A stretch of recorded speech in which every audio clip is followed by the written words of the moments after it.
Target's showing a weird range. Not exactly sure why that is. You guys saw the Chinese data. What was it?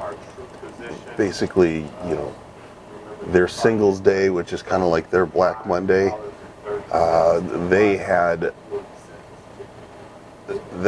I mean, record-setting numbers to the point where, I mean, it far eclipses anything that we do over here.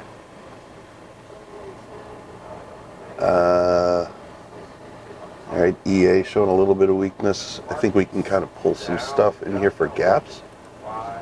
Let me pull that in here. And okay, so QCOM is down nearly 3%.